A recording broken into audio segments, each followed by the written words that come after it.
먼저 저는 지금 이 시간부로 전국위원회 의장직을 내려놓습니다. 그 직을 사퇴하겠다는 이야기입니다.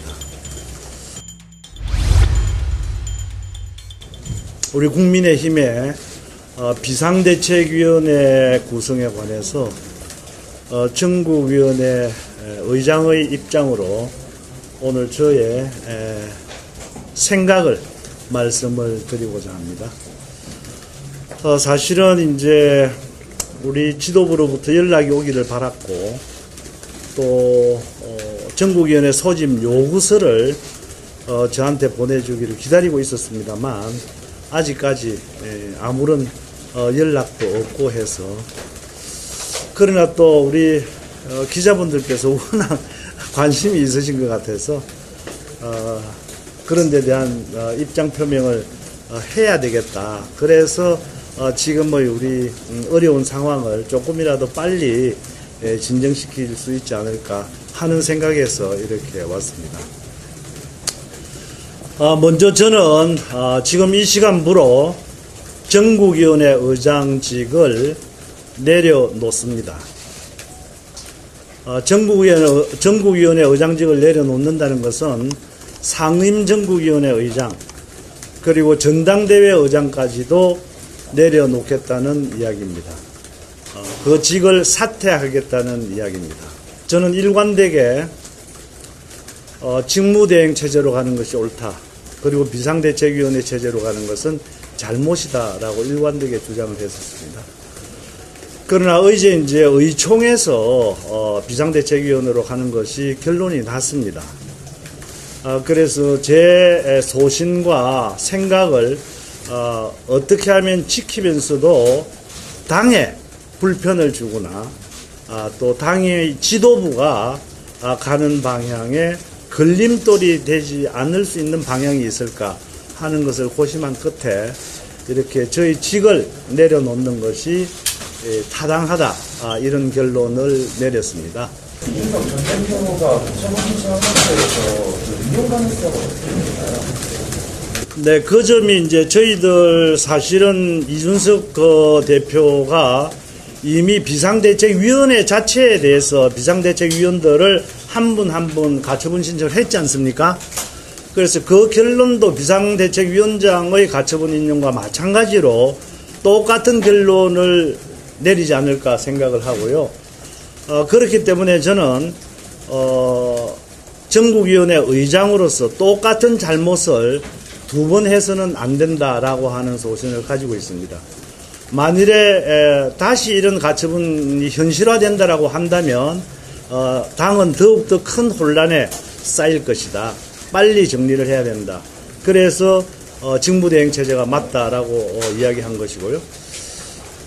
처음에 이제 전국위원회를 열어서 비상상황이라고 하는 것을 규정을 우리 상임전국위원회에서 했습니다. 그리고 비상대책위원장을 직무대행이 임명할 수 있는 조항을 넣어서 그러한 어떤 하자가 해결될 수 있다, 치유될 수 있다라고 생각을 해서 여기까지 결론이 나 있습니다만은 결국에는 법원의 판단이 잘못된 것이다, 무효다, 이렇게 이제 판결을 내린 거 아니겠습니까? 지금 우리 의원총회에서 의결된 그런 내용들은 그러한 비상 상황을 말로서만 하지 아니하고 당헌 당규에 또 집어넣어 가지고 이 비상 상황이라고 하는 것을 정확하게 규정을 하자라고 하는 것이기 때문에 이것도 똑같이 지금 현재의 상황을 당헌 당규에 의해서 규정을 해서 만드는 것이기 때문에 너무 자기적인 것이다. 그래서 법원에서 과연 어떤 판단을 내릴 것인가 하는 것에 대한 의심이 있고, 이것이 또다시 가처분이 인용이 된다라고 한다면 당은 걷잡을 수 없는 그런 혼란에 빠질 수 있지 않을 것인가, 그런 것을 미연에 방지해야 된다는 것이 제 소신입니다. 그런데 그렇기 때문에 그러나 이제 의원총회에서 이제 결론을 이제 비상대책위원회로 가자고 결론이 났지 않습니까? 그런 상황에서 제가 당헌 당규를 이렇게 살펴보니까 제가 사퇴를 하지 않고서는 당헌 당규에 위배되지 아니하고 이 문제를 지도부가 이끄는 방향으로 이렇게 갈 수 있는 그런 방법을 찾기가 힘들었습니다. 그래서 제가 사퇴를 하면 부의장이 소집 권한이 생길 수도 있는 것이고 해서 일이 진행될 수 있지 않을까 생각을 합니다. 그래서 제 소신과 가지고 있는 철학도 변경시키지 않으면서 또 당의 지도부와 가는 길에 걸림돌이 되지 않도록 하는 최선의 방법이다 생각합니다. 당원당규 개정을 최대한 빨리 하고 싶어하는 당주가 이제 의원님께 어떠한 연락도 그리고 상임위 개최를 요구하지 않았는데 그 점에 대해서는 안타깝습니다. 저도 내용을 잘 알지 못하겠습니다. 언론을 통해서 보면 저에게 다각도로 연락을 하고 있다 또는 그 소집 요구를 곧 할 것이다. 어제부터 언론을 통해서 저도 이야기를 들었습니다만은 그러나 현재까지 저에게 어느 누구도 당의 지도부 또는 당직자 누구도 그런 데 대한 연락이 없었다는 것을 다시 한번 말씀드립니다. 말씀은 정성동 원내대표와 한 번도 소통을 하지 않으셨다는 거죠? 어제 의총 이후로. 민주당은 지도부 체제가 굉장히 완료됐는데 또 반면에 여당은 이렇게 내부 내용이 계속 지속이 되고 있잖아요. 네. 그럼 이런 상황을 어떻게 보고 계세요? 그래서 제가 저희들도 빨리 우리 당을 안정시키고 또 우리 윤석열 대통령께서 우리 국정 운영을 하는데 뒷받침이 돼야 되지 않겠습니까? 빠르고 쉬운 길이 있는데 왜 구태여 어렵고 또 논란이 많은 그런 과정을 꼭 거쳐야 되는지, 말하자면 비상대책위원회를 거쳐야 되는지 저는 이해할 수가 없습니다. 제가 말하는 쉬운 방법이라고 하는 것은 새로운 원내대표를 뽑아서 그 대표를 중심으로 해서 지도부를 새로 구성을 해서 직무대행 체제로 나간다라고 한다면 가장 쉽고 안정적인 방법이 아닌가 생각합니다. 혹시 그 정동만 윤두현 부의장 부부님하고도 얘기를 해보셨나요? 아니, 제가 일부러 하지 않았습니다. 왜냐하면 일단 제가 이 전국위원회 의장직을 사임을 했다고 하는 마당에 제가 그분들에게 또 어려운 숙제라고 할까, 이것을 내가 낼 수는 없는 거 아닌가. 일단 내 손을 떠났으니까, 떠나고 난 이후에는 당의 지도부와 상의를 해서 적절하게 꾸려나갈 수 있을 것이라고 생각합니다. 같이 말하면 권선동 원내대표님하고 청일점 정치위원회 다 같이하고 새로 원내대표를 뽑아서 그 새 원내대표님이 진구대행을 맡아야 나가는 거죠? 네, 그렇습니다. 네, 그 의원님도 마찬가지고 다른 중진 의원님들 모두 네. 말씀하신 것처럼 쉬운 길, 그래서 네. 원내대표 뽑는 거를 쉽고 논란이 없는 그런 방법이 있는데도 불구하고 왜 구태여 어려운 길로, 논란이 많은 길로 가느냐. 다 그렇게 말씀하시는데 현 지도부가 굳이 구태여 어려운 길로 가는 이유는 뭐라고 생각하시는지. 글쎄요. 짐작에 맡기겠습니다. 문 대통령과 권성동 원내대표가 이렇게 만났다는 그런 보도들도 있는데요. 네? 민심이 작용하는 게 아닌가. 문 대통령의 심중이 작용하는 게 아닌가. 제가 듣기로는 여러 견해가 있는 걸로 알고 있습니다. 여러분들께서 잘 알고 계시겠죠.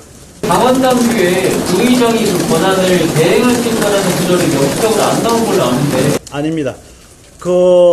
전국위원회 의장이 이제 구리시에는 부의장이 소집할 수 있는 권한과 사회를 볼 수 있는 권한이 있습니다.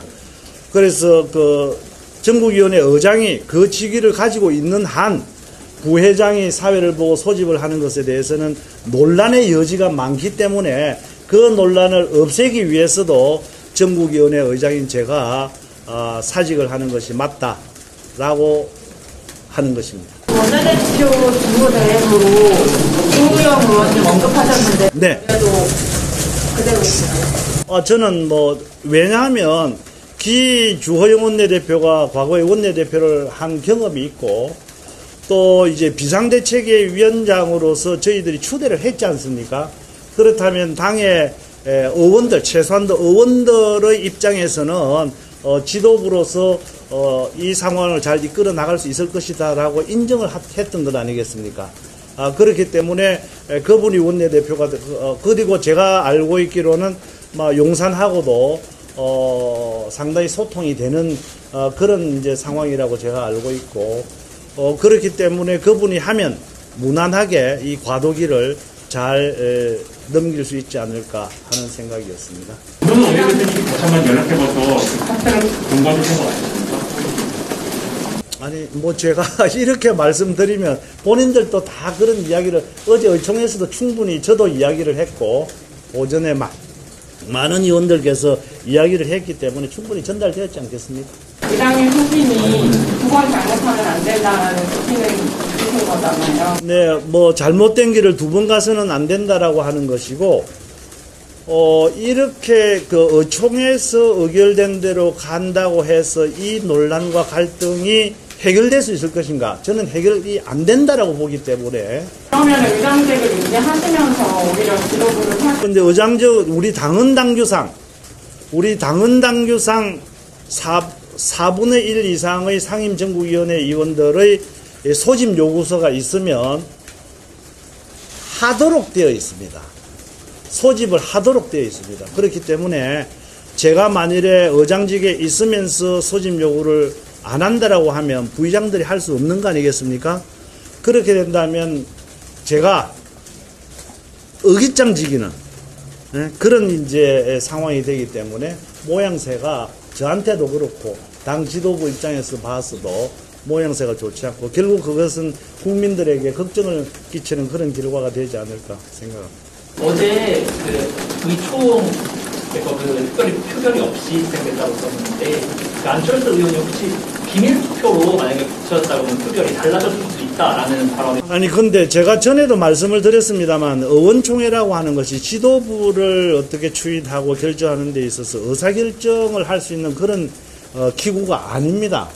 말하자면 예산이라든가 정책이라든가 하는 데 대해서는 의사결정 기구이긴 합니다만은 그 이외의 당내 현안에 관해 가지고는 의사결정 기구가 아니기 때문에 거기서 의결이 된다고 하더라도 구속력이 있는 것은 아닙니다. 다만 이제 의원들의 의견이 대체적으로 이렇다. 그러니까 그것을 통해서 이렇게 가는 것이 맞겠다라고 하는 그런 분위기를 조성하는데 필요한 그런 상황이다라고 하는 걸 말씀드립니다. 어제 당 대변인님들 말씀 들어보면 이미 비대위가 의결이 됐기 때문에 다시 그런 최고위를 구성하는 걸로 돌아갈 수는 없다는 식으로 설명을 하시던데요. 그 점에 있어서도 해석의 차이가 있는 겁니다. 왜냐하면 기본적으로 저의 입장이라든가 다른 분들의 입장은 어떤 건가 하면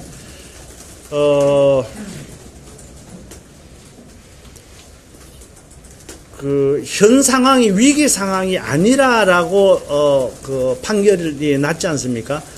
그래서 비상대책위원장도 무효가 된 것이고, 그래서 직무정지가 된 거 아니겠습니까? 그렇다면 그 비상대책위원장이 추천하고 또 임명한 비상대책위원도 당연히 무효가 되는 거 아니겠습니까? 그래서 비상대책위원들도 존재하지 않는다라고 저희들은 생각을 하고 있고, 또 우리 지도부는 반대로 법조문에 그렇게 명시가 안 됐으니까 비상대책위원회는 살아있는 거 아니냐 하는 가정을 하고 있는 겁니다.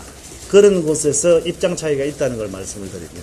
의원총회 끝나고 후보이랑 대선 의원님들이 모여가지고 의원총회 결과와 다른 얘기를 하는 김진현 지인들에 대해서 유감을 표명했는데 여기에다 믿지 않습니다. 저는 그 모양새는 상당히 좋지 않은 모양새라고 생각을 합니다. 그 정도만 말씀을 드릴게요. 네. 입장 차이의 가장 큰 원인은 어떻게 보면은 이준석 대표의 복귀 가능성을 열어주냐 안 주냐의 차이점 같은데 그 부분에 대해서 어떻게 생각하십니까? 많은 분들이 그렇게 생각을 합니다. 이게 비상대책위원회를 구태해야 되는 이유가 이준석 대표의 복귀를 막기 위한 것이라고 생각을 하는데, 좀 더 넓은 시야로 이렇게 본다면 이준석 대표의 복귀 문제는 중요한 것이 아니다라고 생각을 합니다. 왜냐하면 만일에 비상대책위원회를 구성을 하지 않고 징부대행체제로 간다고 하더라도, 그래서 당원권 정지 6개월이라고 하는 시효가 지나가지고 복귀할 수 있다고 하더라도 현실적으로 징계를 받은 당대표가 당에 아무 일도 없었던 듯이 와가지고 당대표를 할 수 있을까? 저는 그건 안 된다고 봅니다. 현실적으로. 만일에 당대표로 복귀를 하려고 하면 한 번 더 당원들과 국민들의 검증, 평가를 받아야 된다고 봅니다.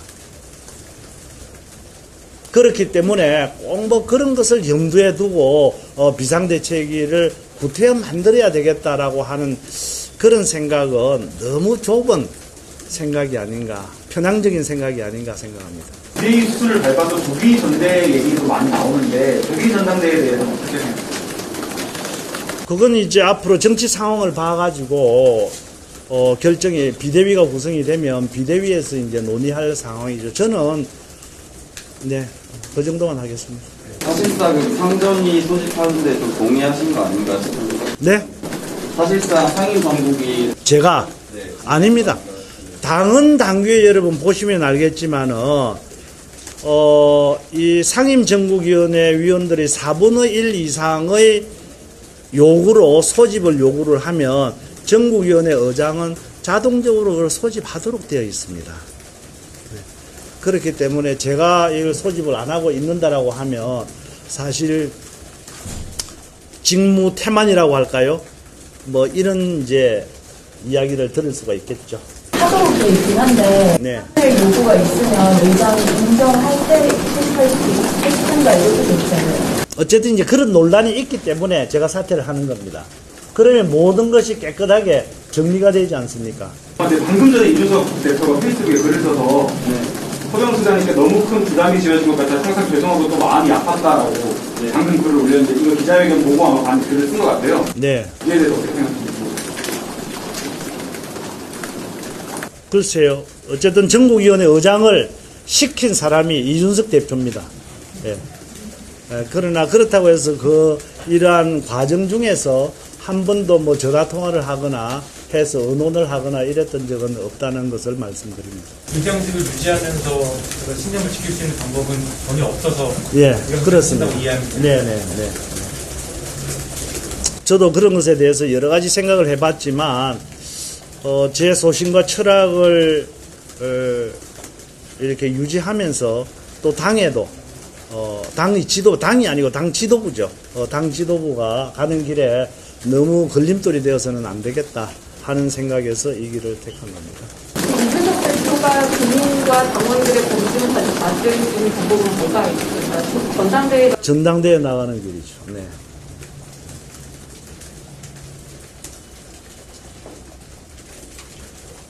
근데 전당대회 나가더라도 될 가능성이 별로 없지 않겠어요?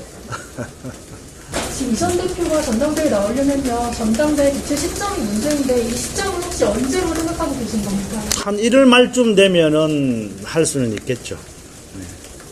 그건 뭐 구체적으로 제가 당헌 당규를 찾아보지 않아서 정확하게는 모르겠습니다만 이준석 대표의 징계 기간이 1월 7일인가 1월 9일인가 정도까지 아니겠습니까?